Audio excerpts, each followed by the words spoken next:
8-9 अगस्त की रात को जूनियर गर्ल डॉक्टर की भयानक तरीके से रेप करके हत्या कर दी जाती है और जब पोस्टमार्टम किया गया तो कभी कुछ और तो कभी कुछ और कहा जाता है। बात सीधी कहे तो इस केस को बहुत ज्यादा घुमाया गया। खैर आज की इस 3D वीडियो में हम एनिमेशन के जरिए इसी वारदात को देखेंगे और समझेंगे कि आखिर कैसे कब कितने लोगों ने इस वारदात को अंजाम दिया है। साथ ही इस केस से रिलेटेड कुछ फैक्ट्स भी जानेंगे। तो चलिए शुरू करते हैं इस 3D एनिमेटेड वीडियो को। देखो ये है आरजीकर मेडिकल कॉलेज जो कोलकाता में मौजूद है। आज रात है 8 अगस्त की। हमेशा की तरह इस समय भी जूनियर डॉक्टर अपना काम कर रही थी और एक लंबा 36 घंटे का नाइट शिफ्ट करने के बाद करीब 12 बजे रात को उन्हें अपने काम से छुट्टी मिलती है और फिर वो यहाँ पे अपने दोस्तों के साथ अपनी जिंदगी का आखिरी भोजन करने के लिए अपने इन 2 दोस्तों के साथ आई हुई थी। यहाँ ये जानना बहुत ही ध्यान से सुनना क्योंकि अभी पुलिस जिन लोगों को लेके इन्वेस्टिगेशन कर रही है ये वही लोग हैं। पहले ये है first year PG doctor Arka, दूसरे नंबर पर है ये है first year PG doctor Soumitra, third नंबर पर है ये हाउस स्टार गुलाम और फोर्थ नंबर पर है ये इंटर्न शुभदीप। तो रात 12 बजे इन्हीं अर्का और सौमित्रा के साथ जब जूनियर डॉक्टर ने खाना खाया और फिर सभी यहाँ से उठकर इस सेमिनार रूम में चले आते हैं और ये तीनों आज रात यहाँ पे 1 बजे के आसपास बैठकर नीरज चोपड़ा का फाइनल मैच चल रहा था तो उसे गोल्ड मेडल भारत को मिलेगा या फिर नहीं, इसी एक्साइटमेंट पे ये तीनों यहाँ पर मौजूद थे। फिर मैच खत्म होने के बाद 2 बजे के आसपास ये दोनों उठकर इस सेमिनार के पास वाले स्लीप रूम में ही चले जाते हैं सोने के लिए। लेकिन जूनियर डॉक्टर 36 घंटे की ड्यूटी करने के बाद वो काफी ज्यादा थक जाती है तो वो यहीं पे सेमिनार हॉल में रुक के चेयर पर थोड़ा सा रेस्ट करने के लिए रुक जाती है। अब यहाँ पे इनके अलावा एंट्री होती है गोलम की जो 3rd फ्लोर पर आता है 2:45 को और एक पेशेंट का टेस्ट करता है और फिर नीचे चला जाता है 1st फ्लोर पर इमरजेंसी हॉल में और 4th फिर शुभदीप आता है और इंटर्न रूम में चला जाता है आराम करने के लिए। ये रूम भी सेमिनार हॉल के बिल्कुल ही आसपास ही था। अब देखो यहाँ तक आपको जूनियर डॉक्टर की बात समझ आ गई होगी। अब देखते हैं कि इस समय तक हैवान संजय रॉय क्या कर रहा था और इस सेमिनार में वो कब आता है। देखो 8 अगस्त की रात को हमेशा की तरह दलाली वाले काम करके ही संजय ने यहाँ पे कुछ लोगों को एडमिट कराया था। उन्हें रात को 11 बजे देखने आया और फिर यहीं पास के वार्ड में ही एक पेशेंट और एडमिट था और वो इसी के दोस्त सौरभ का छोटा भाई था जिसके अगले ही दिन सर्जरी होने वाली थी। इसी से ये मिलने 11 बजे आता है और फिर 11:15 पर सौरभ के साथ बाहर चला जाता है। अब इन दोनों का मन फिर से शराब पीने का करता है और ये हॉस्पिटल से दूर 1 किलोमीटर दूर शराब पीने के लिए अपने बाइक से चले आते हैं और दोनों यहाँ पर बैठ के कुछ टाइम तक शराब पीते हैं और फिर करीब 12:30 बजे इस दुकान से 2 किलोमीटर दूर रेड लाइट एरिया सोनागाछी में चले आते हैं। ये वही जगह है जहाँ सेक्स वर्कर काम करती है और यहाँ पर इन दोनों की बात जब नहीं बनी तो फिर ये 15 किलोमीटर दूर इस दूसरे वाले रेड लाइट एरिया में चले जाते हैं। इसी दौरान बीच में ही इन दोनों ने एक लड़की से छेड़छाड़ की। इस बात का प्रूफ भी सीसीटीवी के रूप में सीबीआई के पास मौजूद है। खैर इतनी दूर आने के बाद जब वहाँ के लोगों से बात हुई तो संजय के दोस्त सौरभ की तो बात बन जाती है और वो एक सेक्स वर्कर के साथ चला जाता है। लेकिन संजय अभी भी यहाँ पर बाइक पर बैठ कर उसका इंतजार कर रहा होता है और जब संजय वहाँ पे नहीं गया तो उसने अपनी गर्लफ्रेंड को वीडियो कॉल किया और उससे कुछ अश्लील तस्वीरें मांगी। खैर कुछ देर में सौरभ वापस आ जाता है और फिर उसके साथ आरजीकर हॉस्पिटल ये दोनों वापस आ जाते हैं और ये दोनों वापस इसलिए आते हैं क्योंकि सौरभ को अपने भाई से जो एडमिट था उससे कुछ पैसे लेने थे। फिर क्या भाई से पैसे लेने के बाद वो एक ऑनलाइन बाइक बुक करता है और संजय से कुछ बात करके यहाँ से वो चला जाता है। उसके बाद इस समय तक रात के 3:30 बज चुके थे और ये 4th मंजिल पर मौजूद ट्रॉमा सेंटर में एक ऑपरेशन थिएटर के पास किसी काम से जाता है लेकिन वहाँ पर कोई नहीं था और ये वापस चला आता है। करीब 4:03 पर सीसीटीवी की मदद से ये पाया गया कि ये 3rd फ्लोर पर सेमिनार हॉल की तरफ जाता है जहाँ ये लेडी डॉक्टर रेस्ट करने के लिए बैठी थी जो स्टोरी में मैंने आपको पीछे बताया है। फिर क्या जैसे ही ये सेमिनार रूम में एंटर करता है अकेली सोई हुई लड़की को देखकर इसकी हैवानियत का कोई सीमा नहीं रही। पहले डॉक्टर के पास जाता है और उसका मुंह पकड़ के उसे शांत करने की कोशिश करने लगता है। इसी हाथापाई में वो डॉक्टर के पहने हुए ग्लास पर कई मुक्कों से वार करता है जिसके चलते ग्लास टूटकर डॉक्टर की आंख में धंस जाते हैं और आंख से खून निकलना शुरू हो जाता है। लेकिन अब तक डॉक्टर की कोशिश जारी थी कि वो कैसे भी इससे बच जाए। लेकिन फिर तभी ये उसके पेट में कई बार मुक्कों से वार कर देता है और मुक्कों से वार करने के बाद ये हाथ पर ना हिला सके इसके लिए उसके लेफ्ट हैंड के रिंग फिंगर को ही तोड़ देता है। फिर क्या डॉक्टर यहाँ तक बेहोश हो जाती है और ये दरिंदा अपने काम को अंजाम देता है जहाँ इसे डॉक्टर के पैर और हिप बोन को ही तोड़ देता है। और फिर क्या 4:03 पर जैसे ये सेमिनार में आया था वैसे ही 4:35 पर यहाँ से चुपचाप निकल जाता है। और जब सुबह हुई तो पुलिस को डॉक्टर की लाश देखकर यकीन नहीं हो रहा था कि कोई ऐसा भी कर सकता है। लेकिन पास में गिरे हुए ब्लूटूथ से पुलिस ने संजय का पता लगाया और उसे तुरंत ही गिरफ्तार कर लिया। अब बिना राजनीति और धांधली के कुछ फैक्ट्स की बात कर लेते हैं। देखो जब डॉक्टर के साथ ये सब हो रहा था तो यहाँ की आवाज यहाँ बाहर बैठे इन दोनों के पास इसलिए नहीं आई क्योंकि कहा यह जा रहा है कि सेमिनार हॉल को साउंड प्रूफ बनाया गया था और सबको पहले लगा कि ये गैंग रेप है। लेकिन जब बाद में डॉक्टर के वजाइना स्वाइप टेस्ट किया गया तो पता चला कि डॉक्टर के डीएनए प्रोफाइल के अलावा बॉडी में सिर्फ संजय के डीएनए प्रोफाइल ही मौजूद थे। लेकिन क्या सच में ये पोस्टमार्टम रिपोर्ट सारे सही थे? क्योंकि अगर इसमें मिली भगत हुई और पोस्टमार्टम रिपोर्ट के साथ ही छेड़छाड़ हुई है तो ये केस भी हमेशा हमेशा के लिए मिस्ट्री बन जाएगा जैसे सुशांत और दिशा के साथ हुआ था।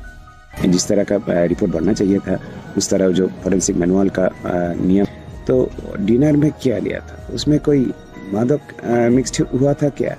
उसमें कोई नशे का कोई सीबीआई के हाथ में तभी आया जब सारे सबूत को मिटा दिया गया था। अब सीबीआई उन्हीं फैक्ट्स पर चल रही है जो कोलकाता पुलिस ने उन्हें सौंपा है। खैर देखते हैं कि इस केस को कब इंसाफ मिलता है, या हर बार की तरह इस केस को भी पॉलिटिशियन और पैसों के नीचे ही दबा दिया जाएगा। अगर आप इस वीडियो का पार्ट 2 चाहते हो जिसमें हम सिर्फ फैक्ट्स के बारे में बात करेंगे कि आखिर क्या क्या इसमें धांधली हुई है और किन किन लोग इसमें शामिल हैं, तो प्लीज नीचे कमेंट करके बताइए। और